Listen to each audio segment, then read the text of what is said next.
जय हिंद एवरीवन। कैसे हो सभी लोग? बढ़िया एकदम भाई। तो बहुत अच्छी बात है यार कि हम लोग लगातार पढ़ाई बहुत ही अच्छे तरीके से कर रहे हैं, चीज़ों को कंप्लीट कर रहे हैं, चीज़ों को समझने की कोशिश कर रहे हैं, है ना। एक अच्छी शुरुआत हमने ली थी, उसी शुरुआत के साथ साथ यार सारी चीज़ें हम एक प्रॉपर मैनर में करते भी जा रहे हैं, है ना। जैसा मैं करते जा रहा हूँ, मैं ऐसा ही आशा करता हूँ कि आप भी इसी तरीके से पढ़ाई कर रहे होंगे, अपनी चीज़ों को कंप्लीट कर रहे होंगे। जो चीज़ें मैंने बता रखी है उसको ज़रूर आप फॉलो कर रहे होंगे, है ना। अगर आपका टारगेट है 40 out of 40 in your term 1 examination, है ना। देखिए, थोड़ी सी एफर्ट बेटा आपको अपनी तरफ से डालनी ही पड़ेगी, क्योंकि जितनी चीज़ें हम आपको बता रहे हैं वो एक जस्ट ओवरव्यू है, क्योंकि आपको पता है वन शॉट में वीडियोस उतनी डिटेल्ड में नहीं होती हैं। बट आपकी हर एक टॉपिक मैं कवर करा रहा हूँ, ये मेरी जिम्मेदारी है ना। एक दो माइनॉरिटी से अगर छूट जाते हैं तो इसलिए मैं बोल देता हूँ कि आप सभी लोग एनसीईआरटी पढ़ के रखना, है ना। ये बार बार मैं बोल देता हूँ कि एनसीईआरटी आप लोग कवर करके रखें, बिकॉज हर वो एक चीज जो यहाँ पे एक्सप्लेन करता हूँ या फिर छोटी सी चीज जो छूट जाती है, वो हर एक चीज कहाँ मिल जाती है बेटा? आपको एनसीईआरटी में। तो मेक श्योर इस लेक्चर के साथ साथ अपनी एनसीईआरटी को भी फॉलो करते चले। जो चीजें ना समझ में आए उसके लिए प्यारा सा काम जरूर करते रहें आप लोग, क्या? वो है कमेंट वाला काम। तो आप कमेंट भी साथ साथ करते चलिए। चलिए स्टार्ट करते हैं आज का chapter number 2 for chemistry, acid, base and salt. तो हमें तीन चीजों के बारे में बेसिकली पढ़ना है और बहुत ही जल्दी तरीके से, बहुत ही अच्छे तरीके से हम पढ़ने की पूरी तरीके से कोशिश करेंगे। क्लियर? चलिए स्टार्ट करते हैं, ज्यादा टाइम वेस्ट नहीं करना। जिन भी बच्चों को यार अभी तक ये लगता है कि भैया मुझे अभी वो प्लान नहीं समझ में आ रहा है, कैसे मैं पढ़ाई करूं, कहाँ से चीजें अटेम्प्ट करूं, क्या क्या मुझे लास्ट मंथ में करना चाहिए, क्योंकि बार बार मैंने बता रखा है कि last month is the most important month for your preparation. तो you must have to careful about this month, है ना। आपको इस मंथ के लिए यार बहुत ही ज्यादा केयरफुल होके, बहुत ही मतलब हर एक स्टेप बहुत ही प्रॉपर मैनर में रखना चाहिए। और जिन बच्चों ने अभी तक टेस्ट सीरीज नहीं लिया है यार, मेक श्योर आप टेस्ट सीरीज जरूर ले लें। हमारा सफलता टेस्ट सीरीज जो टर्म 1 के लिए बेस्ड 40 आउट ऑफ 40 के प्लान पे बेस्ड इसमें क्वेश्चंस आपके प्रिपेयर किए जा रहे हैं। तो मेक श्योर इसको जरूर खरीदें और अपनी चीजों को अच्छे तरीके से करें। क्लियर? तो पहला टर्म जो इस चैप्टर में हमें देखना है दैट इज एसिड। तो एसिड के काफी सारे मायने हैं, बट आपके बोर्ड लेवल पे दूसरा मायना नहीं पूछा जाएगा, बट वो भी मैं बताने की कोशिश करूंगा। बेसिकली एसिड क्या है? एक लैटिन वर्ड है जहां से एसिडस, जिससे वो लिया गया है, डिराइव्ड। हम देखते हैं मोस्ट ऑफ द चीज हम पढ़ते आ रहे हैं कि कभी कोई लैटिन से उठा लिया जाएगा, है ना। अलग अलग आपके वर्ड्स हैं जो कहीं ना कहीं से पिक किए जाते हैं, विच मीन्स, जिसका मीन्स क्या होता है? That is sour in taste, मतलब खट्टा। तो ऐसी चीज जो हम खा के टेस्ट कर पाए, जिसको हम खा के अगर बताना हो मुझे कि ये एसिड है या फिर बेस है। बेसिकली एसिड क्या है भाई? एक प्रॉपर्टी है सब्सटेंस की। एसिड अगर आप बोलूं मैं, एसिड्स क्या है ना, एसिड्स क्या है? तो एसिड्स एक प्रॉपर्टी है सब्सटेंस की। अगर ये प्रॉपर्टी कोई सब्सटेंस रखता है तो मैं बोलूंगा that substance is called as the acid. Clear? जैसे वो सब्सटेंस अगर मैं खा सकता हूं, अगर वो मुझे खट्टी लगती है खाने में, तो I will say that this is the acid. Clear? Clear? तो जो मोस्ट कॉमन कैरेक्टरिस्टिक है एसिड्स के लिए वो क्या है कि उसका टेस्ट क्या होना चाहिए? सावर होना चाहिए। क्लियर? बहुत ही अच्छा। दूसरी चीज, an acid is an substance that renders ionisable hydronium ion in its aqueous solution. अब यहाँ पे काफी बच्चे aqueous solution plus liquid state में कंफ्यूज हो जाते हैं। लिक्विड स्टेट मतलब वो कोई भी मटेरियल हो सकता है, कोई भी चीज which lies in the liquid state. कहने का मतलब सिर्फ वो वाटर नहीं हो सकता है, वो जेल टाइप में भी कुछ हो सकती है चीजें, कुछ भी हो सकता है इंस्टीड ऑफ वाटर, है ना। इंस्टीड ऑफ वाटर कुछ भी हो सकता है। But what is aqua solution? That is mixed in water. Aqua solution का क्या मतलब है? That is mixed in water. Clear? तो ये प्यारा सा कॉन्सेप्ट है जो आप लोग बार बार कंफ्यूज होते हैं। अगर अगेन नहीं समझ में आएगा, मैं I will explain it in another short video, ताकि आपको ज्यादा चीजें समझ में आ पाए। क्लियर? चलिए, तो कहने का क्या मतलब है? एसिड ऐसे सब्सटेंस है, ऐसा कंपाउंड जो वाटर में मिलाने के बाद क्या दे दे? H प्लस आयन दे दे। H प्लस आयन में टूट जाए, that all are lie under the acid. और हमें पता है दैट इज हाइड्रोजन के पास एक ही इलेक्ट्रॉन होता है, वो भी आपने निकाल लिया है। Due to that that is very unstable, है ना। और ये ऐसे नहीं एग्जिस्ट करता, ये फिर से H2O के मॉलिक्यूल के साथ रिएक्ट करके H3O प्लस के फॉर्म में एग्जिस्ट करता है। सो आई विल से दैट कि ये हाइड्रोनियम आयन, इसको क्या बोलते हैं? Hydronium ion. तो H प्लस के बजाय अगर आपसे बोल दिया जाए कोई भी ऐसा सॉल्यूशन जिसको हम, कोई भी ऐसा कंपाउंड जिसको वाटर में डिसॉल्व करें तो हमें हाइड्रोनियम आयन मिले, that will be the our acid, है ना। वो क्या होगा, एसिड होगा, because it will release H+ ion. और ये अरहेनियस का कॉन्सेप्ट था, दैट इज ये क्या करते हैं, अरहेनियस आयन वो H+ आयन डोनेट करते हैं। कुछ लोगों ने इसे प्रोटॉन डोनर बोला, किसी ने इलेक्ट्रॉन डोनर बोला, एक्सेप्टर बोला, वो अपनी बात है, ठीक है। किसी ने बोला ये प्रोटॉन एक्सेप्टर है, लॉरी साहब, और किसी ने बोला इलेक्ट्रॉन डोनर है, ठीक है। तो वो अपना अपना चीजें हैं, वो हमारे काम की नहीं है, वो NTSC लेवल पे है, इसके लिए मैं बताऊंगा अच्छे से चीजें, ठीक है। तो ये रही एसिड की प्रॉपर्टी। दूसरी क्वांटिटी आती है दैट इज बेस। तो बेस क्या है, बेसिकली जो क्या हो, बिटर इन टेस्ट। अगर मैं ऐसे कंपाउंड जिनको खा के बताना हो मुझे इनकी प्रॉपर्टी ये कैसे हैं, तो वो अगर खाओ वो क्या लगे, कड़वा लगे, ठीक है, बिटर इन टेस्ट हो, सोपी फील करने में सोपी लगे, सोप जैसा अगर आप देखेंगे फिसले, दैट इज योर सोपी इन फील, टच करने के बाद तो आप बोलेंगे ये कौन से कंपाउंड है, ये कौन सी प्रॉपर्टी रखते हैं, तो बेसेस की प्रॉपर्टी रखते हैं। बेस क्या होते हैं, जिनका टेस्ट क्या हो, बिटर हो, और फील कर टच करने पे क्या हो, सोपी हो। मतलब अगर आपसे बोला जाए एग्जांपल सोप, तो सोप क्या होते हैं, बेसिकली बेसी होते हैं, ठीक है। सोपी फील मतलब सोप के पास सोपी फील है तो that will be your base, clear. तो ये बेसिक्स है concept. A base is substance that renders hydroxyl ion. एक बेस ऐसा सब्सटेंस होता है जो कभी भी अगर आप बेस मिलाते हैं, किसमें, बेस आप मिला रहे हैं वाटर में, H2O में, तो ये क्या देगा आपको, OH- आयन रिलीज कर देगा आपकी सॉल्यूशन में। तो बेस ऐसे कंपाउंड्स हैं जो वाटर में मिक्स करने के बाद, देख लीजिएगा यहाँ पे एक्वस सॉल्यूशन लिखा है, आप हमेशा कंफ्यूज रहेंगे भैया वाटर में ही क्यों, क्योंकि it will give the OH- ion in only aqueous solution. It means जब आप वाटर में मिलाएंगे तभी वो क्या करेगा, एक्वस सॉल्यूशन रिलीज करेगा। अरे एक्वस सॉल्यूशन में OH- आयन रिलीज करेगा। तो एग्जांपल्स मैंने यहाँ पे दे रखे हैं, उसके ऊपर मैं फोकस नहीं करूंगा, क्लियर। तो एसिड समझ में आ गया, आई होप बेस भी समझ में आ गया होगा, क्लियर। चलिए आगे चलते हैं भाई। अब जिसको भाई हम क्या कर सकते हैं, कुछ ऐसे कंपाउंड्स हैं जिनको हम टच नहीं कर सकते। एसिड, अगर आप एसिड बोला जाए टच करने के लिए तो आपकी सेल्स मर जाएंगी, है ना, व्हाइट होने लगेगी, स्किन ब्लैक हो जाएगी। तो एसिड अटैक आपने देखा होगा। तो कुछ ऐसे भी एसिड्स है, कुछ ऐसे भी बेस है जिसको आप ना तो खा सकते हैं ना ही टच करके बता सकते हैं। तो उनको कैसे आप लेबोरेटरी में चेक किया जाएगा, that is litmus paper, laboratory में जिससे आप चेक कर सकते हैं, है ना। सबसे मोस्ट यूजफुल तरीका यही होता है लिटमस पेपर। तो लिटमस है क्या, बेसिकली इसके बारे में बात कर लेते हैं।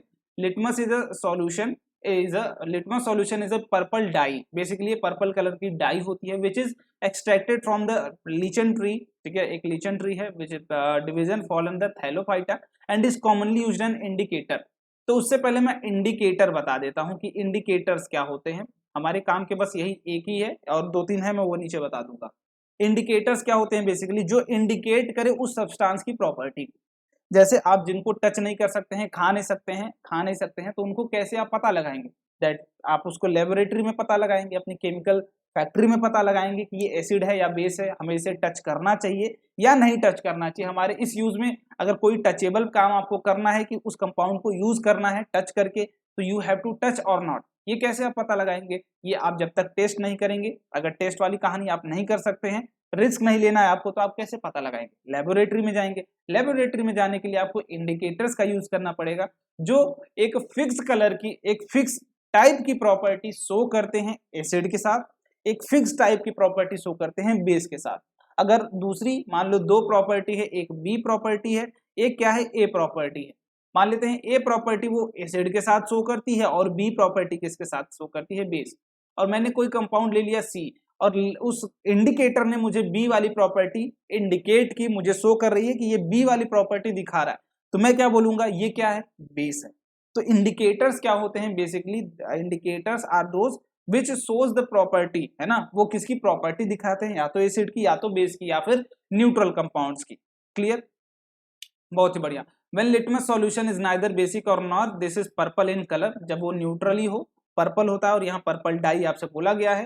तो ये भी पूछा जा सकता है, ये लाइन आप लोग इग्नोर करते हैं, बस दैट्स वाई मैंने ये पिक की है, एनसीईआरटी की ही लाइन है, clear. There are other many natural metal like red cabbage leaf, turmeric, colour petal of some flower such as hydrangea, है ना, पेटूनिया, जेरेनियम, ठीक है। ये कुछ ऐसे हैं जो क्या करते हैं, एसिड और बेस के प्रेजेंस को दिखाते हैं, और इनको हम क्या बोलते हैं, these are called acid base indicator और सिंपली बेसिकली इनको नेचुरल इंडिकेटर्स भी बोल सकते हैं, जो नेचुरली एग्जिस्ट करते हो, ठीक है, इनको नेचुरल भी। तो हमें उतना डीप में नहीं जाना है, because we are covering all the syllabus in one video, clear. तो ये इंडिकेटर जो हमें बेसिकली पढ़ना वो क्या, लिटमस पेपर। तो आप देखेंगे ये बेसिकली किस कलर का होता है, purple colour, normally purple colour का होता है। अब लिटमस को जैसे ही आप एसिड्स में डालते हैं, ठीक है, एसिड्स में डालते हैं, ये क्या करता है, ब्लू कलर को, ब्लू लिटमस को रेड में कन्वर्ट कर देता है। इसका काम क्या है, ब्लू लिटमस को रेड में कन्वर्ट करना। और अगर आप रेड लिटमस ही लेते हैं तो वो कोई कलर नहीं शो करेगा, बिकॉज उसका काम है कि कोई भी लिटमस लो, ठीक है, कोई भी एक अननोन लोगे, वो फाइनल कन्वर्जन कहाँ देगा, एसिड, वो रेड में लेके आएगा। फाइनल कन्वर्जन कहाँ लेके आएगा, तो वो रेड में लेके आएगा, उसका काम यही है, ठीक है। तो आप याद कैसे रख सकते हैं, ए के बाद क्या आता है, बी, तो एसिड किसको कन्वर्ट करेगा, ब्लू को, और किस में कन्वर्ट करेगा, रेड में। तो ए बी आर आप याद कर सकते हैं। और ब्लू लिटमस क्या करेगा, ब्लू लिटमस क्या करेगा, ब्लू लिटमस ऑलरेडी रेड को ब्लू में कन्वर्ट करेगा। अगर पहला वाला तरीका आप नहीं याद कर पाते हैं तो आप बोलिएगा बी से, ये बेस है, ठीक है, ये बेस है। अगर बी से बेस है तो बी से ब्लू ही सॉल्यूशन भी रहेगा हमेशा। बेस हमेशा कौन सा लिटमस देता है, ब्लू। तो आप ये याद रख सकते हैं, बेस हमेशा ब्लू लिटमस देगा, मतलब कभी भी आप उसमें कोई भी लिटमस लाइए, वो ऑलवेज उस सॉल्यूशन में क्या होगा, बेस के सॉल्यूशन में ब्लू होगा, ब्लू इन कलर। तो ये एक प्यारा सा कॉन्सेप्ट है, इसको आप याद रख लेंगे। एसिड क्या करते हैं, एसिड बेसिकली रेड दिखाते हैं, यहाँ पे दिख रहा होगा आपको, और बेस क्या करते हैं, बेसिकली ब्लू दिखाते हैं, और ये आपको यहाँ पे दिख रहा होगा। क्लियर। तो कभी आपको कंफ्यूज करने के लिए बेस के लिए ब्लू लिटमस ही दे दिया जाएगा, बोलेगा कन्वर्ट करिए, तो कंफ्यूज नहीं होना, बी से बेस है तो बी से ही ब्लू रहेगा बेस का भी सॉल्यूशन, बेस का कलर। तो हमेशा कोई भी कलर लो, पिंक पर्पल कुछ भी बोल लो, मान लो तुमसे येलो बोल दिया जाए, तो तुम्हारा कहने का मतलब है कोई भी लिटमस लेंगे वो कहाँ कन्वर्ट होगा, ब्लू में ही कन्वर्ट होगा, if that solution is our base. Clear. चलिए अब यहाँ पे कुछ सैंपल्स लेके देखते हैं। मान लीजिए कोई सैंपल मैं लेता हूँ पहला, that is in acidic in nature, तो रेड लिटमस तो रेड लिटमस में ही रहेगा। ब्लू लिटमस क्या होगा, एसिड का काम है रेड, ब्लू को रेड में करना, तो रेड को तो कुछ नहीं करेगा, वो रेड ही रहेगा। अगर ब्लू लिटमस लोगे तो इसको कन्वर्ट कर देगा रेड में, ठीक है। और फिनोफ्थलीन एक नया इंडिकेटर है, ये भी नया इंडिकेटर है, दो इंडिकेटर्स आपसे इसके बारे में पूछा जा सकता है। तो बेसिकली एसिड में ये कलरलेस होते हैं, और मिथाइल ऑरेंज क्या होते हैं, रेड होते हैं। क्लियर। और बेसिक क्या होते हैं, बेसिकली बेसिक अगर मैं कोई सब्सटेंस बेसिक ले रहा हूँ तो ये रेड लिटमस को रेड लिटमस में ही कन्वर्ट रहने देगा। नहीं बेसिक होगा तो ये, सॉरी यहाँ ये गलती है, ठीक है, मैं इसको इरेज करके फिर से लिखता हूँ। ये बेसिकली रेड लिटमस को क्या करेगा, ब्लू में कन्वर्ट कर देगा, और ब्लू को क्या करने देगा, ब्लू में ही रहने देगा। यही होती है एरर, आप जब ध्यान से नहीं देखें। फिनोफ्थलीन को क्या करेगा, पिंक में कन्वर्ट कर देगा, मिथाइल ऑरेंज येलो में कन्वर्ट हो जाता है, ठीक है। क्लियर। चलिए न्यूट्रल, मान लीजिए न्यूट्रल में रेड तो रेड ही रहेगा, ब्लू ब्लू ही रहेगा, ये कलरलेस रहेगा, और ये क्या रहता है, ऑरेंज रहता है। तो ये कुछ आपके इंडिकेटर्स हैं, यहाँ पे लिख लीजिएगा, यहाँ पे इंडिकेटर्स। और हमने कुछ सैंपल, 3 कैटेगरी के सैंपल लिए हैं, एसिडिक, बेसिक और न्यूट्रल, तीनों अलग अलग प्रॉपर्टीज, 4 इंडिकेटर्स हमारे पास, चारों अलग अलग प्रॉपर्टीज शो कर रहे हैं। यही आपको याद रख लेना, इससे ज्यादा आपसे नहीं पूछा जाएगा। एक मान लीजिए पूछा जा सकता है टर्मरिक का, तो टर्मरिक का आप सर्च कर लीजिएगा कि टर्मरिक कैसे दिखाता है, क्या क्या दिखाता है। क्लियर। चलिए आगे अब बात करते हैं chemical properties of acid and base. अब मान लीजिए कोई कंपाउंड मैंने अगर एसिड लिया है तो वो फिक्स तरीके के रिएक्शंस देगा। केमिकल प्रॉपर्टीज कहने का क्या मतलब कि किसी से आप रिएक्शन करवाएंगे तो वो एक ही तरीके की प्रॉपर्टी हर उस सिमिलर कंपाउंड्स के साथ देगा। जैसे आप एसिड के रिएक्शन अगर मेटल से कराते हैं तो मेटल्स के साथ वो हमेशा एक ही चीज देगा। वो क्या देगा, जल्दी से अगर तुम्हें पता है तो तुरंत कमेंट करो, उसके बाद फिर मैं आगे चलता। अगर तुम्हें पता है तो जल्दी कमेंट करो, उसके बाद फिर मैं आगे चलने की कोशिश करूंगा। तो एक बार जल्दी जल्दी फटाफट बताइए भाई, है ना, बताइए क्या होगा। बेसिकली जब एसिड प्लस मेटल रिएक्ट करेंगे ये सॉल्ट बन जाता है, प्लस क्या करता है, हाइड्रोजन गैस हमारी रिलीज हो जाती है। हाइड्रोजन क्या होती है, गैस रिलीज होती है। और यही हमारा क्या है, बोल सकते हैं कि कोई भी चीज, ये रिएक्शन अगर हमें पता लगानी होती है तो what we will do that we will check the gas, यहाँ पे हाइड्रोजन गैस निकल रही है या नहीं निकल रही है। कोई भी एसिड लोगे आप, अगर किसी भी मेटल से रिएक्ट कराएंगे तो वो सॉल्ट बनाएगा, प्लस हाइड्रोजन गैस क्या होगी, निकल जाएगी। ये प्यारा सा एक्सपेरिमेंट भी यहाँ पे दिया गया है। और हाईली फ्लेमेबल गैस होती है हाइड्रोजन हमारी। तो हमने क्या किया, यहाँ पे ये अपना जिंक ले लिया है मेटल, यहाँ पे जिंक एज अ मेटल लिया है। और एसिड क्या ले लिया है हमने, एसिड ले लिया यहाँ पे sulphuric acid, that is H2SO4। तो यहाँ क्या बन गया, जिंक सल्फेट बन गया, इट इज अ सॉल्ट, और हाइड्रोजन गैस क्या होगी, रिलीज। तो हाइड्रोजन गैस यहाँ से निकल के यहाँ पे आई और यहाँ पे हमने सोप सॉल्यूशन रखा है ताकि यहाँ से बबल निकले, और जैसे ही कैंडल आप लाएंगे ये क्या कर जाएगी, burning of hydrogen gas with a pop sound. तो सबसे जो मेन चीज है वो क्या है कि पॉप साउंड के साथ वो बर्न कर जाती है due to high flammable of property of H2 gas. तो ये एक बेसिक सा कॉन्सेप्ट है। आप किसी भी एसिड के लिए बात करेंगे, यहाँ पे अगर मैं बात करता हूँ HCl प्लस जिंक मैं बोलूंगा तो ये भी वही बनाएगा ZnCl2 प्लस का H2, तो यहाँ बैलेंसिंग कर लेंगे, ये 2 हो जाएगा। क्लियर। तो कोई भी मेटल हो, कोई भी एसिड हो, ये दोनों रिएक्ट करेंगे तो आपको बाई प्रोडक्ट जो मेन प्रोडक्ट है वो क्या है, एक सॉल्ट बन जाएगा, दूसरा क्या आ जाएगा आपका हाइड्रोजन गैस ऑलवेज रिलीज हो जाएगी। क्लियर क्लियर, चलिए बहुत ही बढ़िया भाई। अब दूसरी चीज जो आती है, जो रिएक्शंस ऑफ एसिड वो फिक्स दिखाते हैं मेटल के कार्बोनेट या फिर उनके हाइड्रोजन कार्बोनेट के साथ, कि सेम काम उनके साथ भी करेंगे। ये क्या कि सॉल्ट बना लेंगे प्लस क्या करेंगे, वाटर बना लेंगे, और प्लस क्या कर लेंगे, कार्बन डाइऑक्साइड रिलीज कर देंगे। ये प्यारा सा काम ये करते हैं। और यहाँ पे जो यूजफुल काम है हमें ये रिएक्शन पता लगाने का, वो हम किससे करते हैं, कार्बन डाइऑक्साइड से करते हैं। प्यारा सा काम है हमारा। एग्जाम्पल में ले लीजिए, एग्जाम्पल में ये क्या है अपना, दैट इज H2SO4 में ले लेता हूं, और यहाँ पे ले लेता हूं दैट इज Na2CO3। ठीक है, मैंने क्या ले लिया यहाँ, Na2CO3 प्लस सोडियम कार्बोनेट है बेसिकली, और यहाँ पे H2SO4, तो ये क्या बना देगा, बेसिकली सॉल्ट बनाएगा। वो क्या होगा, Na2SO4 प्लस का क्या बन जाएगा भाई आपका, प्लस का क्या बन जाएगा, H2O बन जाएगा, और क्या निकल जाएगी, hydrogen gas, sorry carbon dioxide gas release हो जाएगी। तो ये बेसिक कॉन्सेप्ट है। ये किसी भी आप एसिड के साथ कर सकते हैं, किसी भी बाइकार्बोनेट। बाइकार्बोनेट का मतलब क्या, एक मेटल हटा के वहां हाइड्रोजन लगा दो आप। ठीक है, हाइड्रोजन कार्बोनेट बोलते हैं, या फिर इसको बाइकार्बोनेट भी बोलते हैं। तो यहाँ बाइकार्बोनेट आप लिख लीजिएगा। इसको बाइकार्बोनेट कहीं गिवन हो तो इससे कंफ्यूज नहीं होना है, बाइकार्बोनेट या फिर हाइड्रोजन कार्बोनेट, दोनों चीजें बोली जाती है। तो ये फिक्स तरीके की रिएक्शन देगा, हमेशा कार्बन डाइऑक्साइड निकलेगी। तो यहाँ पे अगेन देखिए सोडियम कार्बोनेट ही हमने ले रखा, एग्जाम्पल वही आ गया बेसिकली, और यहाँ हाइड्रोक्लोरिक बेसिकली HCl ले रखा है मैंने। ठीक है, मैंने नहीं, ये NCERT की रिएक्शन आपकी। और यहाँ पे आप जैसे ही दोनों का रिएक्शन कराएंगे, हमारी जो मेन काम की चीज है वो क्या, कि हाइड्रोजन गैस यहाँ से रिलीज हो जाएगी। तो sorry carbon dioxide gas release होगी, हमने ये पैक करके रखा है। और जैसे ही कार्बन डाइऑक्साइड यहाँ आएगी, हम इसको क्या करेंगे, कैल्शियम हाइड्रोक्साइड से पास करा देंगे, और it is called lime water. जबकि जब आप इससे कार्बन डाइऑक्साइड को पास कराते हैं, क्या हो जाता है, मिल्की हो जाता है, बेसिकली मिल्की हो जाता है due to formation of calcium carbonate.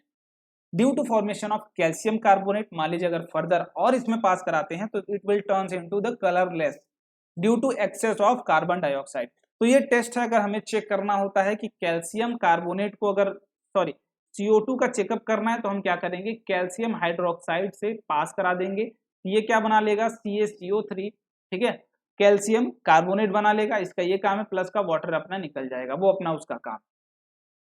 तो आपको यही चीज समझनी है क्या, कि कभी भी आपको कार्बन डाइऑक्साइड की चेकिंग के लिए बोला जाए तो आप क्या बोलेंगे, प्यारा सा काम, कि भैया मैं तो उसे लाइम वाटर से पास करा दूंगा, अगर वो मिल्की हो गया तो मतलब वो गैस कौन सी है, कार्बन डाइऑक्साइड। अगर नहीं हुआ वो कार्बन डाइऑक्साइड नहीं, वो कोई और गैस है। क्लियर। तो ये बेसिक सा कॉन्सेप्ट है कि कोई भी मेटल कार्बोनेट ले लो, कोई भी मेटल हाइड्रोजन कार्बोनेट ले लो, वो क्या हमेशा देंगे, सॉल्ट बनाएंगे उस मेटल का। मतलब केटायनिक पार्ट कहाँ से आएगा, इस कार्बोनेट से आएगा, और एनायनिक पार्ट कहाँ से आएगा, एसिड से आएगा। तो ये आप बस यहीं से आपको करना है कि मेटल वाला पार्ट कहाँ से लेना है।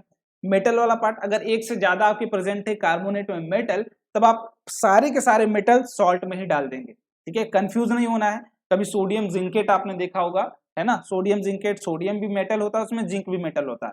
तो सॉल्ट में दोनों मेटल आएंगे, आपको परेशान नहीं होना है।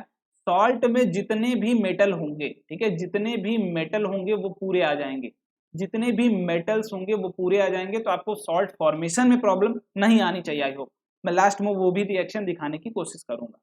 क्लियर है। चलिए अब आते हैं भाई आगे, that is reaction of metallic oxide with acids. Metallic oxide का क्या मतलब, ये मेटल है तो इसके साथ क्या जुड़ा हो, ऑक्सीजन जुड़ा, that is your metallic oxide. और हमने ये, अगर आपने नहीं पढ़ा है, NTSC वाले बच्चे ऑलरेडी पढ़ के आए हैं कि जितने भी मेटेलिक ऑक्साइड होते हैं वो क्या करते हैं, सॉल्ट देते हैं प्लस का वाटर देते हैं। क्लियर, ये क्या देते हैं, सॉल्ट देते हैं और हमें वाटर भी रिलीज कर देते हैं due to formation of salt and water, we can say that ये रिएक्शन क्या है, बेसिकली इस रिएक्शन को बोलते हैं न्यूट्रलाइजेशन रिएक्शन, न्यूट्रलाइजेशन रिएक्शन। और ये रिएक्शन क्या है, मतलब जब एसिड और बेस मिलते हैं तब वो क्या देते हैं, सॉल्ट और वाटर का ही फॉर्मेशन करते हैं।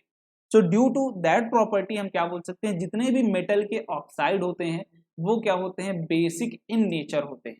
क्लियर, वो क्या होते हैं, बेसिक इन नेचर। तो यहाँ कंफ्यूज नहीं होना है प्यारे बच्चों, एकदम रिलैक्स होकर चीजें समझो। यहाँ पे देख लेते हैं कोई भी एक, यहाँ पे मान लीजिए मैं ले लेता हूँ HCl ले लेता हूँ प्लस कोई भी एक आप ले लो, कोई भी एक ऑक्सीजन ले लो, कोई भी ऑक्साइड ले लो, ठीक है, कोई भी ऑक्साइड ले लो, दैट इज Na2O ले लेता हूं मैं, ठीक है। तो यहाँ पे दो यहाँ बैलेंस करना पड़ेगा, दैट इज NaCl प्लस का H2O, यही आपकी रिलीजिंग होगी।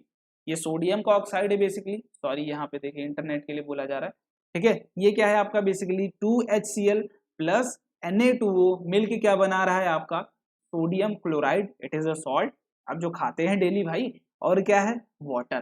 तो कोई भी मेटेलिक ऑक्साइड है ये क्या करेंगी, आपकी दिस फॉर्मेशन वो करेंगी, ठीक है, क्लियर, बहुत ही बढ़िया। चलिए आगे आते हैं।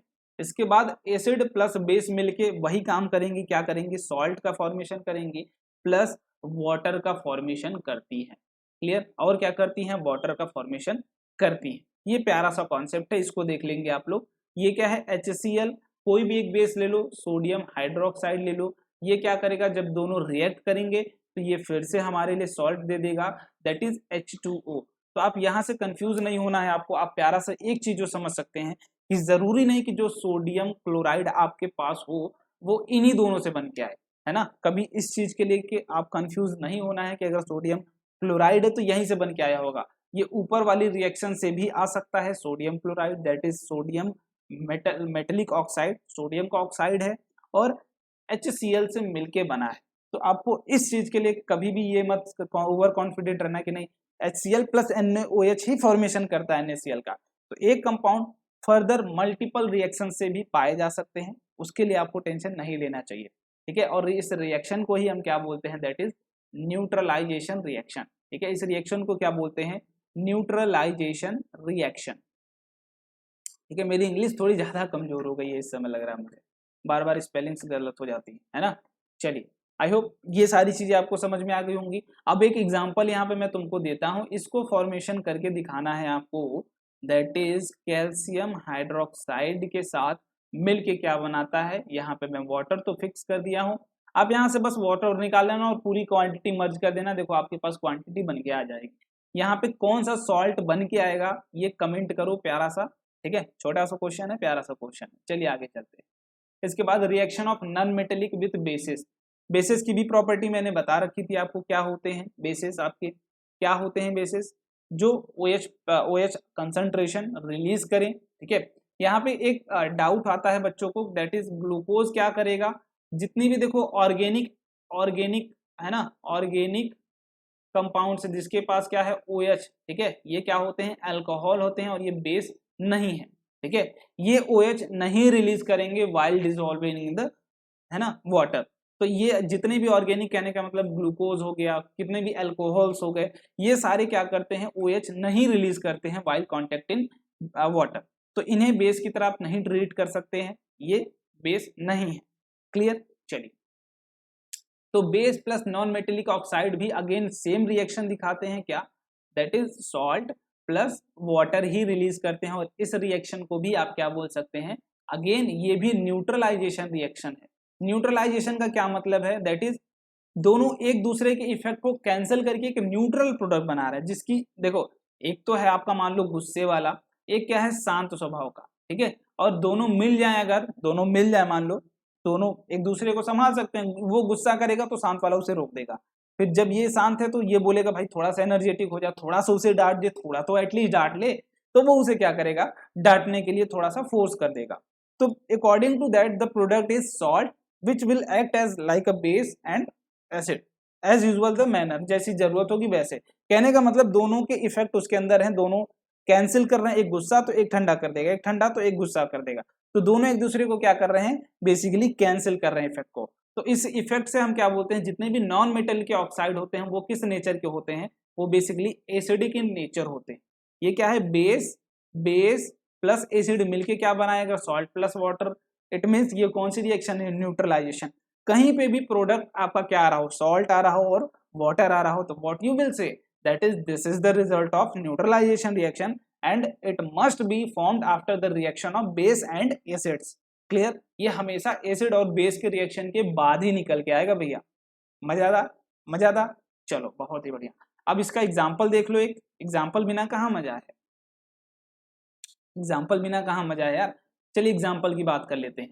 तो भैया एक कोई भी बेस आप लाइए, चलिए मैं NaOH का ही ले आता हूँ, स्ट्रॉन्ग बेस है अपने पास, और कोई भी एक नॉन मेटेलिक ऑक्साइड ले आता हूँ, कार्बन डाइऑक्साइड, तो ये क्या बनाएगा, Na2CO3 बना लेगा, प्लस आपका वाटर निकल जाएगा। ये रिएक्शन बैलेंस नहीं होगी तो you have to balance, okay. आपको क्या करना है, बैलेंस कर लेना, यहाँ 2 लगा लेना बस। आई होप अब क्लियर है आपकी रिएक्शन, है ना, आपको 2 लगा लेना है बस। मजा। चलो एक यहाँ होमवर्क ले लो, होमवर्क लिख लो। Calcium hydroxide plus of CO2 क्या बना देगा, ये भी बता दो यहाँ, ये भी। चलो वाटर तो फिक्स है भाई, ये तो बनना ही बनना है। अब इसको बैलेंस कर लेना, जो भी तुम्हारे मन में आए वो बैलेंस कर लेना, वाटर निकाल लेना, और यहाँ पे बता देना ये कौन सा सॉल्ट यहाँ पे बन के आएगा। क्लियर, चलिए आगे चलते हैं, सिमिलरिटीज की बात करते हैं। तो पहली सिमिलरिटी की अगर बात हम करें बेटा, तो सिमिलरिटी देखिए क्यों, तो सिमिलरिटी ये पूछी जा सकती है आपसे, तो आप क्या बोलेंगे कि दोनों मेटल, ठीक है, वो बेसिकली मेटल के साथ रिलीज कर, ये क्या करता है, मेटल के साथ रिएक्ट करके क्या देता है, that is hydrogen gas release करता है, और बेस भी क्या करता है, हाइड्रोजन गैस रिलीज करता है।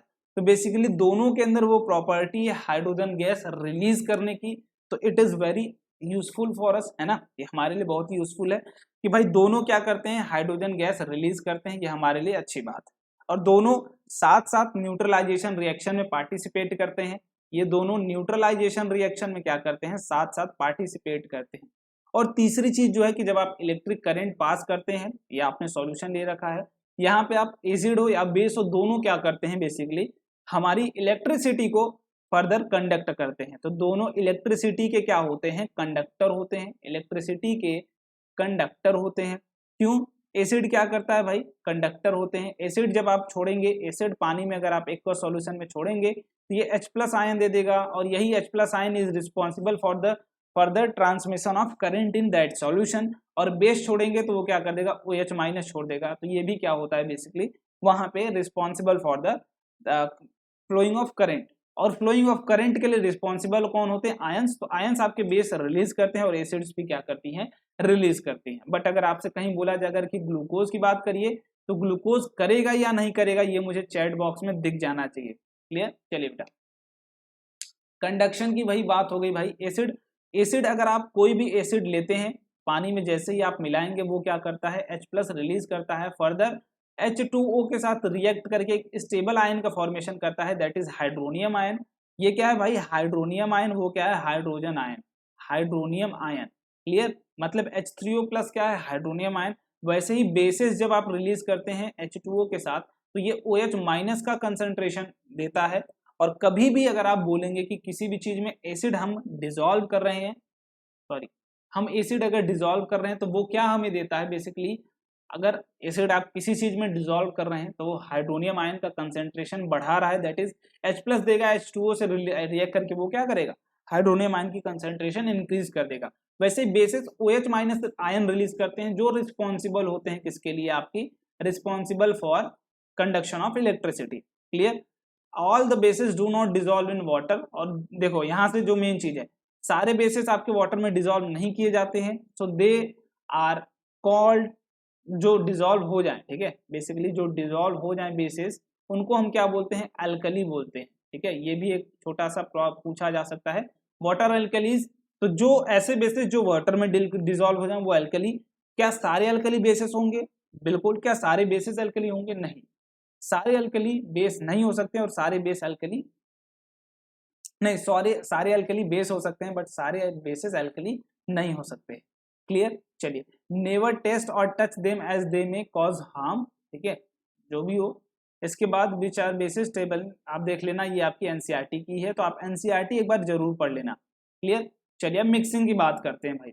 तो मिक्सिंग मतलब क्या है, हम एसिड को वाटर में मिला रहे हो या बेस को वाटर में मिला रहा हूं।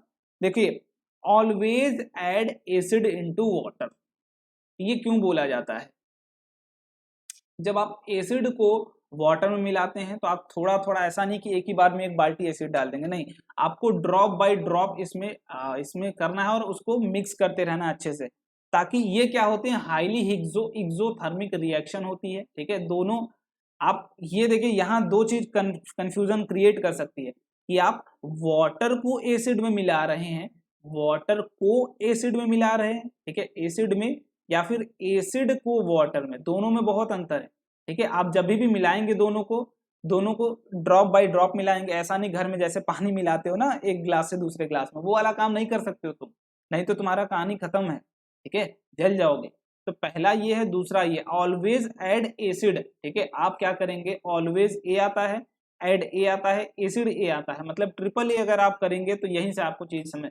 ऑलवेज ऐड एसिड, हमेशा क्या करेंगे आप, एसिड को ऐड करेंगे, किसमें, वाटर में। ठीक है, always add acid into water, तो आप हमेशा एसिड को ऐड करेंगे इंस्टेड ऑफ वाटर को ऐड करना एसिड में। क्यों ऐसा करते हैं, इसके पीछे रीजन होगा तभी तो भाई। और ये सिंबल कहीं भी दिखे इट मींस वो क्या है, कोरोसिव है, आपको हार्म पहुंचा सकती है। ठीक है, क्यों हाईली एक्सोथर्मिक कहने का क्या मतलब है, जब आप एसिड या फिर वाटर को एक दूसरे से मिलाते हैं, दोनों एनर्जी रिलीज करते हैं, काफी हाईली एक्सोथर्मिक होते हैं और फ्लेमेबल गैस बेसिकली बोल सकते हैं कि हार्म कर सकते हैं, वो रिलीज करते हैं। जैसे ही आप मान लीजिए वाटर को मिला रहे हैं एसिड में, तो वाटर को आपने मिलाया, एसिड इटसेल्फ ऐसा क्वांटिटी जो क्या करता है, एनर्जी रिलीज करता है, बट वाटर क्या है, क्वांटिटी जो एनर्जी अब्सॉर्ब कर सकता है और अपने मॉलिक्यूल को डोनेट कर सकता है। बेसिकली वो काम कौन करता है, वाटर का। तो एनर्जी एब्जॉर्बर का काम वाटर कर रहा है, ये क्या करता है भाई, एब्जॉर्बर का काम करता है एब्जॉर्बर। ये क्या करते हैं, ये लोग रिलीज करने का काम करते हैं। ठीक है, तो आप क्या करेंगे, इनको ऐड करेंगे तो एसिड तो एनर्जी रिलीज ही करेगा, आप थोड़ा थोड़ा वाटर ऐड कर रहे हैं, जब भी ऐड करोगे थोड़ा थोड़ा, ऐसा नहीं कि एक बाल्टी लाए ले आके मिला दिए, है ना, तब तो काम ही खत्म है, तुम्हारा एरिया साफ हो गया, उतना बचोगे नहीं, तुम्हारे ऊपर आ जाएगा वो, है ना, हाईली फ्लेमेबल है भाई। तो वाटर को आप एसिड में नहीं ऐड कर सकते, क्योंकि एसिड क्या है भाई, ज्यादा क्वांटिटी में, वाटर थोड़ी सी, तो एसिड तो खुद ही तुम्हें एनर्जी दे रही है, तो तुम तो जल जाओगे ना, तुरंत एनर्जी रिलीज कर दोगे, तुम जल जाओगे। तो ये कहानी हम नहीं करते हैं, बिकॉज ये क्या है, हाईली एक्सोथर्मिक। ठीक है, हाईली एक्सोथर्मिक, तो ये रीजन अगर तुमसे पूछा जाएगा तो इसको प्यारे तरीके से आप लोग मार के आएंगे क्या, कि भैया ये तो हाईली एक्सोथर्मिक होता है, इसलिए ये नहीं होगा प्रोसेस। अब दूसरी चीज कि क्या एसिड को वाटर में मिला सकते हैं, बिल्कुल मिला सकते हो बेटा। कैसे, जब एसिड को मान लो मिलाओगे, तो एसिड है बहुत ही छोटी सी क्वांटिटी और एनर्जी यही रिलीज करेगा, और जितनी रिलीज करेंगे उतना हमारे वाटर चाचा क्या करेंगे, इनको एब्जॉर्ब कर लेंगे।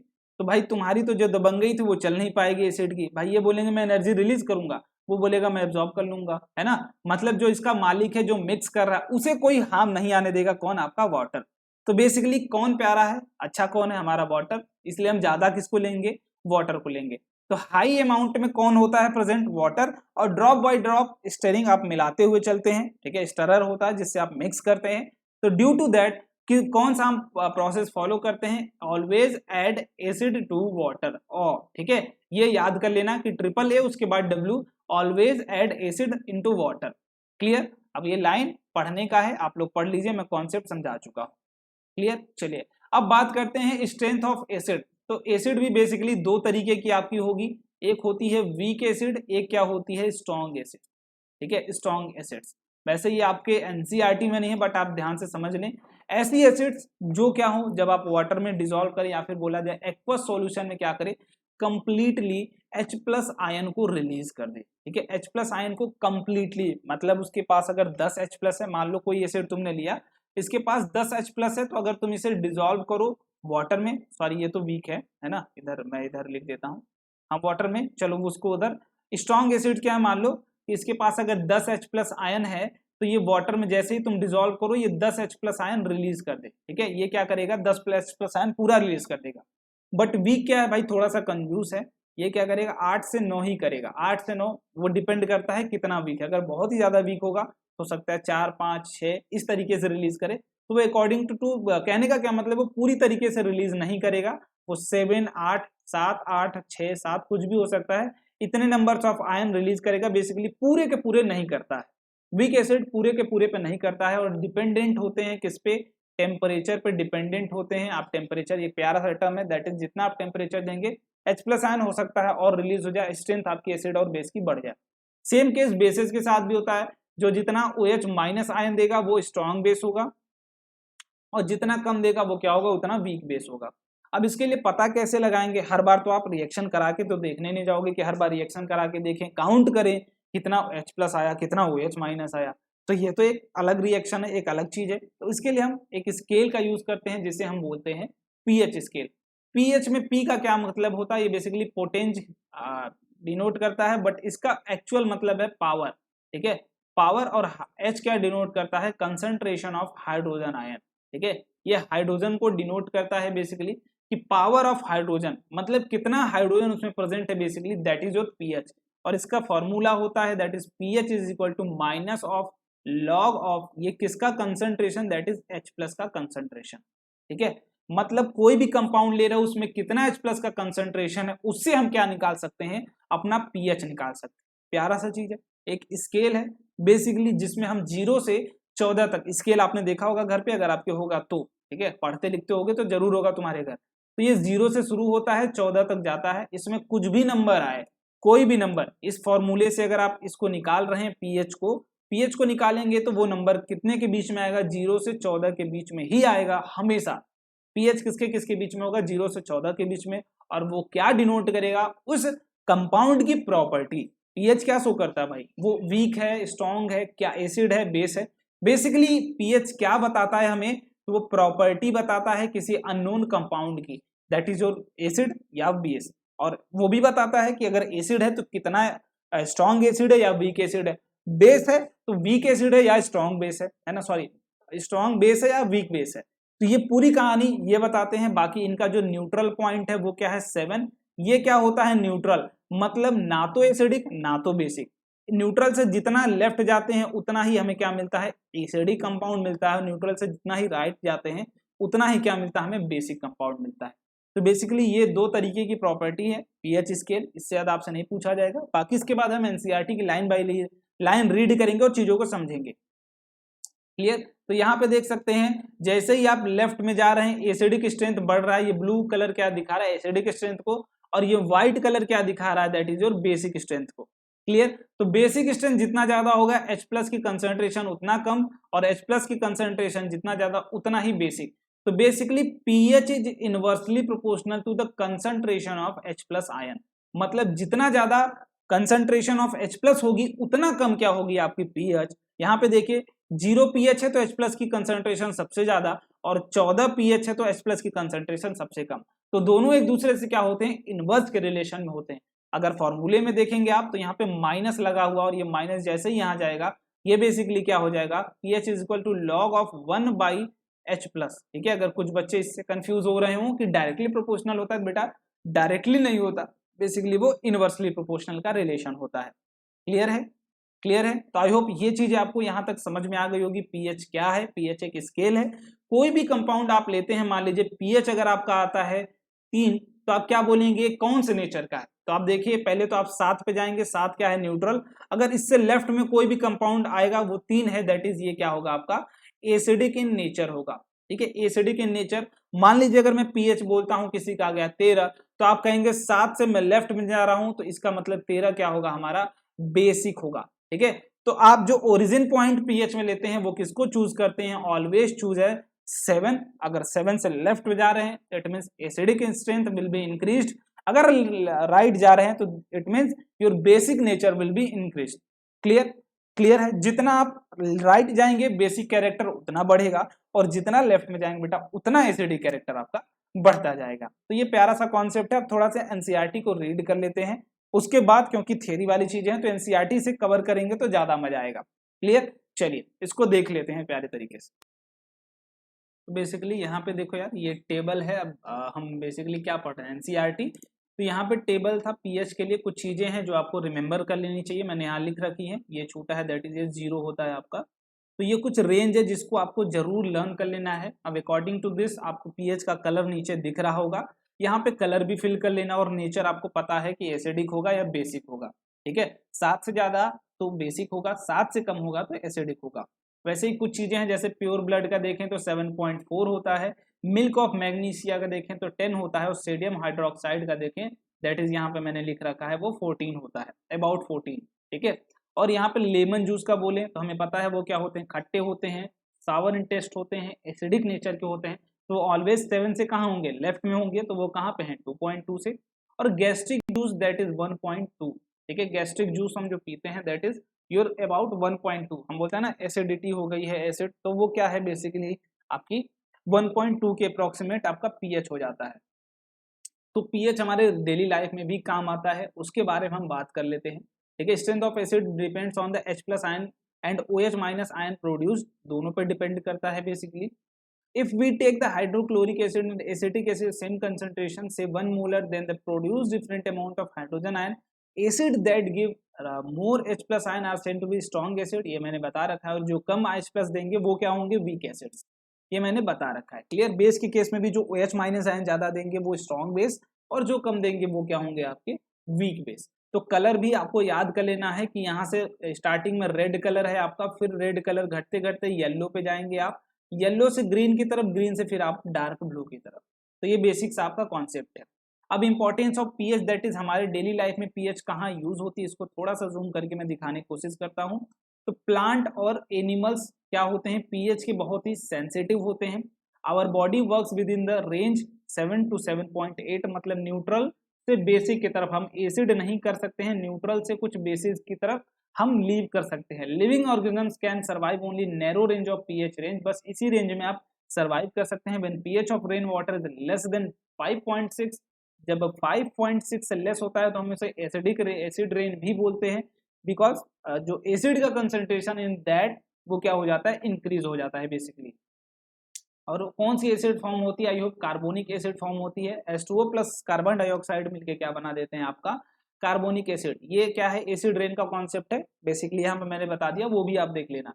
The survival of aquatic life in such river become difficult, जो एक्वाटिक लाइफ मतलब जो रेन वाटर पे डिपेंडेंट है, जो आपकी एक्वाटिक लाइफ है भाई, तो वो समुद्र पे डिपेंडेंट होंगे उसकी वाटर पे, तो उनके लिए वो टफ हो जाता है बेसिकली। ठीक है, acid in other planets, acid of Venus is made up of thick white yellowish cloud of sulphuric acid.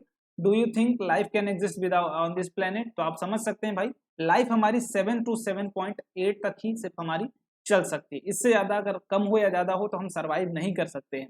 We have to face lot of things, है ना। एसिडिक होगा तो सारी चीजें आपके लिए बेकार हो जाएंगे, सेल्स बर्न करने लगेंगे। तो ड्यू टू दैट हम क्या कर सकते हैं, बिल्कुल नहीं कर पाएंगे आप।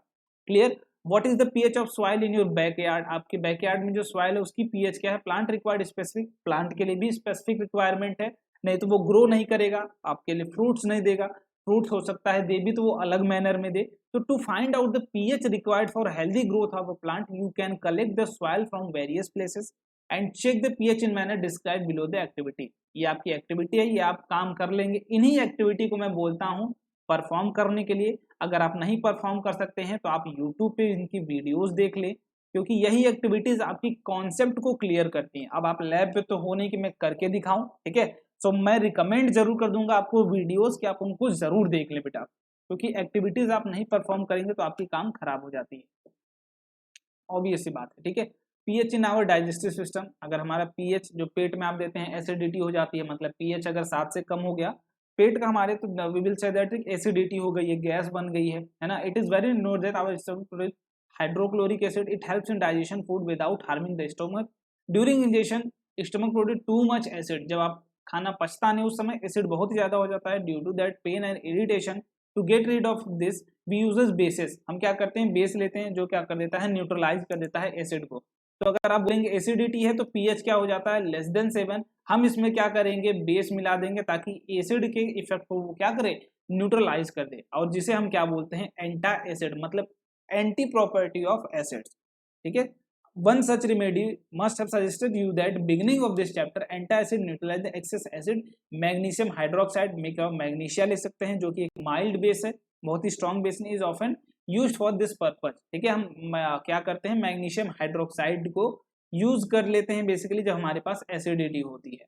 क्लियर। टूथ डिके में भी देखेंगे जब आपकी ज्यादा पीएच क्या हो जाता है, एसिडिक हो जाता है नेचर हमारे माउथ का, तो हमारे जो टूथ एनेमल होते हैं वो क्या करते हैं, टूटने लगते हैं। मीन्स हाइड्रोक्सी पैलेट है ना, petite, a crystalline form of calcium phosphate CaPSO4। ठीक है, ये क्या करते हैं बेसिकली, वो हार्डेस्ट सब्सटेंस इन बॉडी, ये पूरे सब्सटेंस होते हैं hardest, it does not dissolve in water but corrode when pH in mouth is below 5.5 bacteria present in mouth produce acid by degradation of sugar। ठीक है, food particles remaining the mouth after eating, आप खाते हैं खाना, अगर अच्छे से mouth साफ नहीं करेंगे जो बैक्टीरियाज होती हैं वो वहीं से प्रोड्यूस होंगी और वो क्या करती हैं, आपकी एसिड्स ज्यादा रिलीज कर देती हैं। ड्यू टू दैट आपकी माउथ का पीएच 7 से कम हो जाएगा, दैट इज 5.5, और ड्यू टू दैट पीएच कम होने की वजह से आपकी जो इनेमल वो क्या होती है, डीके करने लगती है, टूथ क्या करने लगता है, डीके करने लगता है, जिसके लिए हम क्या करते हैं, डेली टूथपेस्ट करते हैं, बेसिस का यूज करते हैं which are generally basic in nature, cleaning teeth and neutralize the excess. ऐसा नहीं कि बस हम साफ करने के लिए, हम बेसिकली जो एसिडिक इफेक्ट बैक्टीरियाज प्रिवेंट करती हैं, जो देखते होंगे दांत खराब हो जाते हैं बेसिकली, वो किसकी वजह से, क्योंकि बैक्टीरिया वहां इकट्ठी है, आपने सफाई नहीं करी और वो एसिड प्रोड्यूस कर दिया है, ड्यू टू दैट आपका दांत सड़ गया है, बोलते हैं ना दांत सड़ गया। तो these all are lie under the that concept. Okay, self defence by animal and plants through the chemical welfare हाइवेन, ये आपका काम है, एक बार पढ़ लीजिएगा, जो आप काटती हैं आपको प्लांट, एक बार देख लेते हैं हम लोग। ठीक है, bee sting leaves and acid which cause pain and irritation, जो आपकी बी काटती हैं आपको तो वो क्या करती हैं, बेसिकली स्टिंग आपके अंदर छोड़ देती हैं, ड्यू टू दैट वो पेन करता है। Uses of mild base like baking soda stung on stung area gives release, वो एसिड छोड़ती हैं तो उसे न्यूट्रलाइज करने के लिए आप बेस लेंगे, और कौन सा लेंगे, baking soda. Stinging hair of nettles leave inject methanoic acid causing burning pen.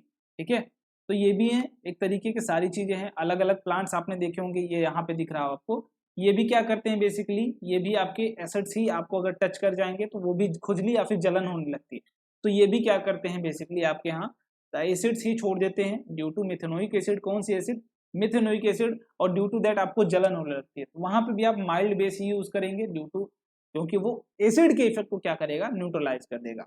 तो कुछ एसिड के नेचुरल सोर्सेज हैं, इनको आप देख लीजिएगा, जैसे विनेगर की बात करें एसिटिक एसिड, ऑरेंज में सिट्रिक एसिड, टेमरिंड में टेट्रिक एसिड, टोमेटो में ऑक्जेलिक एसिड, मिल्क में लैक्टिक एसिड, लेमन में सिट्रिक, एंड एंट स्टिंग में मेथेनोइक, और नेटल स्टिंग में भी मेथेनोइक एसिड ही होती है।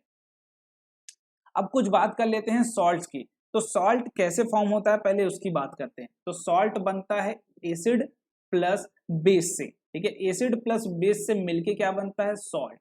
अब इसके लिए आते हैं बात, एसिड क्या करता है, हमारा H+ आयन रिलीज करता है। क्लियर, H+ आयन रिलीज करता है, प्लस क्या करेगा, अपना एक एनायनिक पार्ट मान लेते हैं HCl, और यहाँ पे बेस क्या करता है, बेस करता है आपका एक मेटेलिक पार्ट रिलीज, और एक क्या करता है आपका ये वाला पार्ट रिलीज।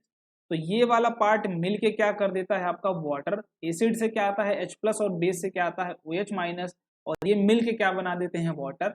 वैसे ही सेम मैनर में जो हमारा नॉन मेटेलिक पार्ट है जो एसिड से आया है वो, और जो मेटेलिक पार्ट है वो बेस से आया है, वो मिलके क्या बना देते हैं, सॉल्ट बना देते हैं।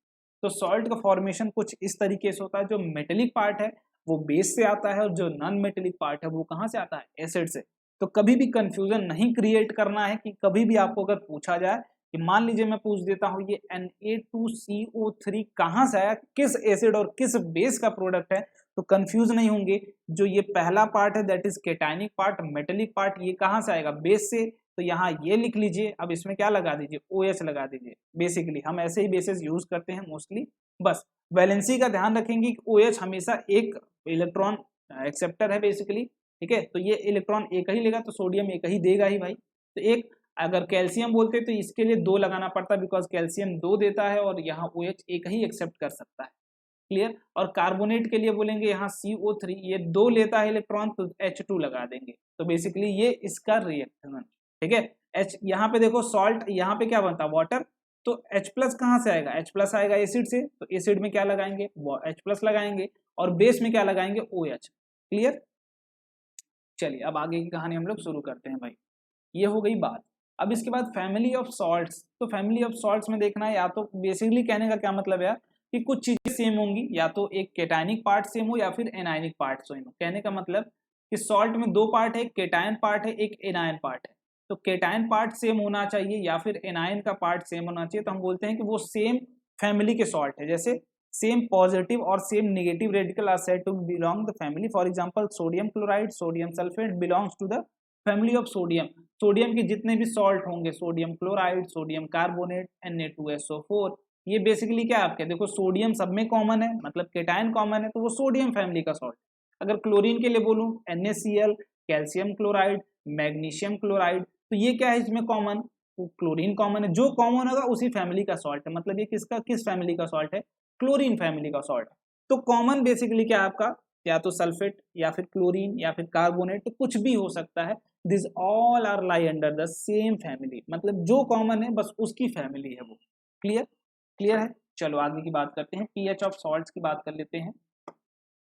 Salt of strong acid and strong base are neutral with in the pH. अब देखो यहाँ पे बात आती है दो तरीके की, दैट इज हमारा बनता क्या है salt, acid plus of base से मिलके बनता है, और ये क्या देता है, H प्लस देता है, और ये क्या देता है, that is your OH minus. दोनों की अपनी अपनी प्रॉपर्टी, जितना H प्लस होगा उतना एसिडिक, जितना कम जितना OH होगा उतना बेसिक, दोनों मिलेंगे तो बनेगा सॉल्ट। ठीक है। अगर मैं बोलूँ स्ट्रॉन्ग एसिड ले लिया मतलब ज्यादा H प्लस है, और वीक बेस ले लिया, ये क्या है, वीक एसिड और स्ट्रॉन्ग बेस, इसका जस्ट हम उल्टा आप करके देखेंगे।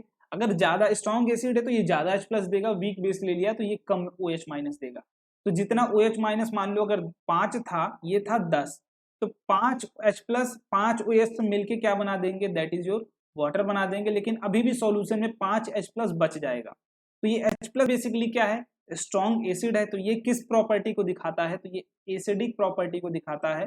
तो जो सॉल्ट बनेगा वो क्या होगा, एसिडिक सॉल्ट, मतलब स्ट्रॉन्ग एसिड। तो due to extra releasing of H plus ion there will be a formation of acidic salt if there will be any, one second sorry कुछ इशू था, छोड़ते हैं उसे। ठीक है। तो बेसिकली यहाँ पे अगर मैं आपसे बोलूँ दैट इज कि अगर NaCl सॉल्ट है, एक NaCl ले लेते हैं और एक ले लेते हैं आपका दैट इज Na2CO3। ठीक है। दो मैंने सॉल्ट दे रखा है, इसका पीएच आप जरूर बता देंगे।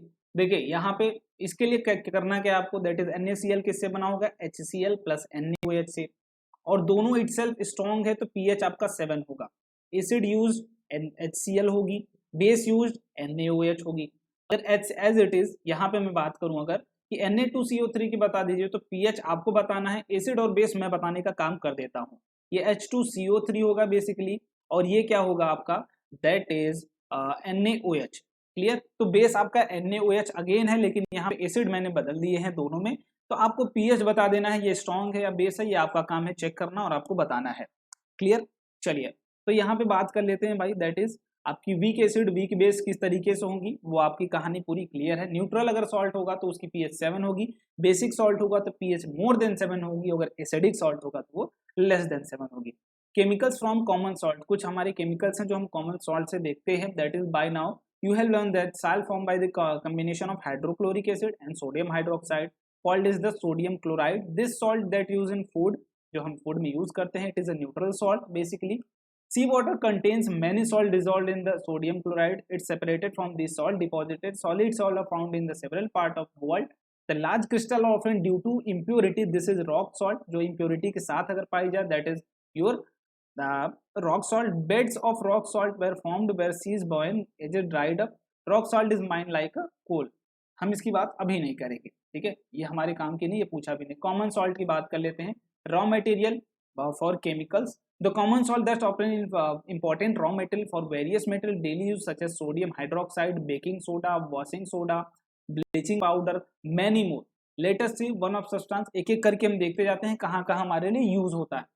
तो सोडियम हाइड्रोक्साइड की बात करते हैं। When electricity is pass through the aqueous solution of sodium chloride, जिसको हम क्या बोलते हैं, ब्राइन, जिसको हम क्या बोलते हैं, ब्राइन। हम aqueous solution of sodium chloride को अगर वाटर में मिलाएं तो इस सॉल्यूशन को हम क्या बोलते हैं, ब्राइन। इसलिए आपको इससे कंफ्यूज नहीं होना है। क्लियर, इससे कंफ्यूज नहीं होना है। इससे हम करते क्या है, इस प्रोसेस को बेसिकली क्लोर एल्कली प्रोसेस बोलते हैं। It is decomposed to form sodium hydroxide, क्या बनाता है, sodium hydroxide. The process, sorry हाँ यहाँ पे आ गया ना, chlor alkali process. Because of product formed chlor from the chlorine and alkali for sodium hydroxide. Clear, chlorine जो हमारा सोडियम क्लोराइड में क्लोरीन था वहां से हमें क्या मिल रहा है, दैट इज सोडियम हाइड्रोक्साइड। तो ये मेन रिएक्शन है हमारी NaCl प्लस H2O, ये क्या है, ब्राइन। हम इसमें क्या कर रहे हैं, यहाँ पे दिखाया नहीं गया बट यहाँ पे आप इलेक्ट्रिसिटी पास कराएंगे। Chlorine gas is given of at the anode, और एनोड पे होती क्या है, दैट इज ऑक्सीडेशन। एनोड पे क्या होती है, ऑक्सीडेशन। हम ये चैप्टर में आगे पढ़ेंगे, मुझे लग रहा है अगले चैप्टर में ही होगा। दैट इज ये आपकी प्रोसेस। यहाँ पे मैं बता देता हूँ, दो तरीके के इलेक्ट्रोड होते हैं। जो पॉजिटिव टर्मिनल से जुड़ा होता है बैटरी के, उसको एनोड बोलते हैं, जिस नेगेटिव से उसे बोलते हैं कैथोड। तो आपको परेशान नहीं होना, ए से क्या है, एनोड है, तो पॉजिटिव टर्मिनल से बेसिकली पहला वाला टर्म पॉजिटिव। ए से क्या बोलेंगे, एनोड, जो पहले ABCD में आता है, और पी से पॉजिटिव, जो कि पी से पहले भी, तो पहले एनोड आएगा और पॉजिटिव टर्मिनल से जुड़ेगा। बस ये आप याद रख लें। क्लियर, चलिए। और यहाँ पे जब आप सॉल्यूशन में लेंगे तो आपके पास चार तरीके के आयन होंगे, Na+, Cl-, H+ और OH-। क्लियर, तो जितने भी एनायन वाले पार्ट होंगे वो कहाँ जाते हैं, आपकी एनोड पे जाते हैं, बिकॉज वहाँ ऑक्सीडेशन होता है। एनोड पे क्या होता है, ऑक्सीडेशन। आप याद रख लेंगे, एनोड पे ऑलवेज ऑक्सीडेशन होगा और कैथोड पे रिडक्शन। तो केटायन वाले पार्ट जाएंगे कैथोड पे, के से केटायन, सी से केटायन, सी से कैथोड। तो केटायन कहाँ जाएगा, कैथोड पे जाएगा। एनायन कहाँ जाएगा, एनोड पे जाएगा। ए वाले ए पे जाते हैं और सी वाले सी पे जाते हैं। क्लियर, तो यहाँ पे डिस्चार्ज पोटेंशियल होता है दोनों का, जिसका ज्यादा होगा वो पहले जाएगा, दैट इज क्लोरीन का ज्यादा होता है, जो इलेक्ट्रॉन लूज करके क्या करता है, क्लोरीन गैस में फॉर्म कर देता है। ये Cl-, ये क्या करेगा, इलेक्ट्रॉन को लूज कर देगा। 2 इलेक्ट्रॉन निकाल लोगे आप तो ये Cl2 गैस बन के निकल जाती है। और यहाँ पे आप देखेंगे तो यहाँ पे क्या होगा, दैट इज सोडियम ब्राइन, हम NaOH बाहर निकाल लेते हैं, हमारे सोडियम में यही बच जाता है, और यहाँ से H2 गैस। इससे क्या होगी, हाइड्रोजन निकल जाएगा और सॉल्यूशन में बचेगा OH का कंसंट्रेशन बच जाएगा और Na का कंसंट्रेशन बच जाएगा, और दोनों मिलके क्या बना देते हैं, brine, that is NaOH। Clear, तो ये बेसिकली हमारा एक प्रोसेस था, दैट इज सोडियम क्लोराइड से हम कैसे बनाते हैं आपका NaOH। दूसरी चीज bleaching powder. You have already came to know chlorine is produced during the electrolysis of aqueous solution chloride brine. This chlorine gas is used to manufacture the bleaching powder। जो आप क्लोरीन, अब देखो Bryan से आप क्या कर रहे हैं, NaOH भी बना रहे हो, उसी क्लोरीन से जो गैस आपकी निकल रही थी, जो वेस्ट प्रोडक्ट था, बेसिकली बाई प्रोडक्ट था इसके लिए, वो क्या करेगा, उससे भी हम क्या कर सकते हैं, ब्लीचिंग पाउडर बना सकते हैं। कैसे, by action of chlorine on dry slaked lime. Calcium hydroxide पे आप जैसे ही इसका वो कराते हैं, वो क्या बना देता है, ब्लीचिंग पाउडर बना देता है, that is your calcium oxychloride भी इसको बोलते हैं। इसको और क्या बोलते हैं, दैट इज कैल्शियम ऑक्सीक्लोराइड। तो इसके लिए कंफ्यूज नहीं होना है, ब्लीचिंग पाउडर है तो ब्लीच करने के ही काम आएगा। ठीक है, ब्लीचिंग पाउडर किस किस काम आता है, bleaching cotton लाइनन in textile industry, bleaching wood pulp paper factories, bleaching washed clothes in laundry, हम डॉली लाइफ में यूज करते हैं। एज ऑक्सीडाइजिंग एजेंट की तरह भी इसको यूज किया जाता है केमिकल्स में। And drinking water free from germs, drinking water में भी थोड़ी बहुत जर्म्स मारने के लिए यूज किया जाता है। क्लियर, जो तीसरी चीज आती है वो baking soda. Baking soda is commonly in kitchen for making tasty. आपने देखा होगा कि जो थोड़ा सा स्पंजी टाइप में फूड बनाने के लिए, स्पंजी फूड, स्पंजी या फिर क्रिस्पी बोल सकते हैं, स्पंजी फूड बनाने के लिए हम क्या करते हैं, उसमें बेकिंग सोडा मिला देते हैं, ड्यू टू फॉर्मेशन, है ना, due to formation of the carbon dioxide. वो क्या करता है, बेसिकली स्पंजीनेस आ जाती है, उसमें थोड़ी सी फूल जाती है। ठीक है, तो बेकिंग सोडा हम इसीलिए बनाते हैं। Sometimes it is added for faster cooking, faster cooking के लिए भी यूज करते हैं। Chemical name of compound is sodium hydrogen carbonate. इसको हम क्या बोलते हैं, सोडियम हाइड्रोजन कार्बोनेट। वहां पे क्या था, कैल्शियम ऑक्सीक्लोराइड, यहाँ पे सोडियम हाइड्रोजन कार्बोनेट इज और बेकिंग सोडा। क्लियर, और ये फॉर्म कैसे होगा, इसी रिएक्शन से जब हम क्या करेंगे, पास कराते हैं। दिस रिएक्शन इज ऑल्सो, है ना, NaCl प्लस H2O प्लस का NH3 अमोनिया पास कराते हैं, तो ये ammonium chloride, it is a salt, और ये भी सॉल्ट है, बट ये हमारे काम का है, वो वेस्ट प्रोडक्ट है।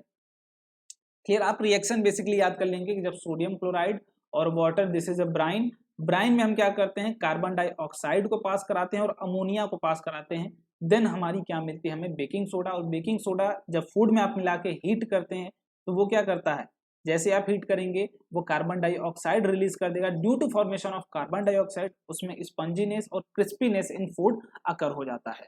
क्लियर, हम कहाँ यूज करते हैं ये आप पढ़ लीजिएगा यहाँ पे, ये आपका काम है। क्लियर, चलो आगे, दैट इज वॉशिंग सोडा की बात करते हैं। वॉशिंग सोडा नाम से ही क्लियर है भाई, वॉशिंग के काम आएगा।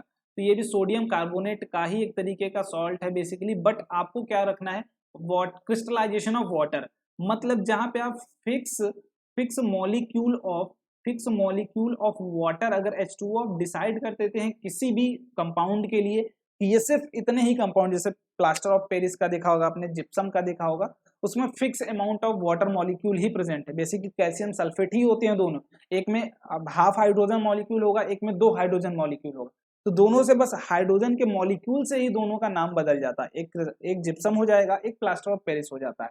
तो ये बेसिकली एक fix amount of water that is 10H2O अगर प्रेजेंट है क्रिस्टलाइजेशन ऑफ वाटर, तो आप क्या बोलेंगे, ये क्या है, वॉशिंग सोडा। अगर वो नहीं प्रेजेंट है, it is a salt of sodium that is sodium carbonate. Clear. तो जब आप सोडियम कार्बोनेट में वाटर से रिएक्ट, ह्यूमिडिटी से रिएक्ट करा देते हैं, ह्यूमिडिटी बेसिकली ह्यूमिफाइड करा देते हैं उसे, तो that 10 amount of water crystallization, after that the washing soda occurs, और इसको हम क्या बोलते हैं, बेसिक सॉल्ट। ये क्यों होता है बेसिक सॉल्ट, इसके लिए आपको थोड़ा सा दिमाग ओपन करके सोचना होगा, किससे बना है ये, NaOH से बना है, और किससे बना है, H2CO3 से बना है। ये क्या है, वीक बेस है, ये वीक एसिड है, ये स्ट्रॉन्ग बेस है ड्यू टू फॉर्मेशन ऑफ, ये बेसिक सॉल्ट है बेसिकली, ठीक है, ये बेसिक है। क्यों, क्योंकि ये स्ट्रॉन्ग बेस है, ये स्ट्रॉन्ग बेस है, बट ये वीक एसिड है, तो एसिड का काम खत्म हो जाएगा, बेस का इफेक्ट अभी भी बरकरार रहेगा ड्यू टू द बरकरारिंग of effect the basic salt will be produce. Clear. चलिए, what does signify does this make bit, will address question in next section, आप आगे देख लेंगे इसको। सोडियम का hydrogen are useful chemical for many industrial process well, uses of washing soda, sodium carbonate is used in glass, soap, paper industry, wash करने के लिए ही काम आएगा। It is used in manufacture of sodium compounds such as borax. Sodium carbonate can be use an cleaning agent for domestic purpose, हम use करते हैं washing soda के लिए। It is used removing permanent hardness of water, hardness of water that is calcium and magnesium ions present होते हैं, तो due to, हम इसका रिएक्शन करा के बोला भी जाता है, ये पूछा जा सकता है, ये इंपॉर्टेंट है, ठीक है। हार्डनेस ऑफ वाटर को रिमूव करने के लिए परमानेंट हम किसका यूज कर सकते हैं, तो हम Na2CO3 डॉट 10H2O का यूज कर सकते हैं, मतलब वॉशिंग सोडा का यूज कर सकते हैं। क्लियर। अब ये आप एक्टिविटी परफॉर्म करेंगे या फिर इसको ध्यान से पढ़ लेंगे, क्योंकि ये आपके लिए इंपॉर्टेंट है, मैं इस पे ज्यादा टाइम नहीं दूंगा क्योंकि 1 घंटे हमारे हो चुके हैं। क्लियर।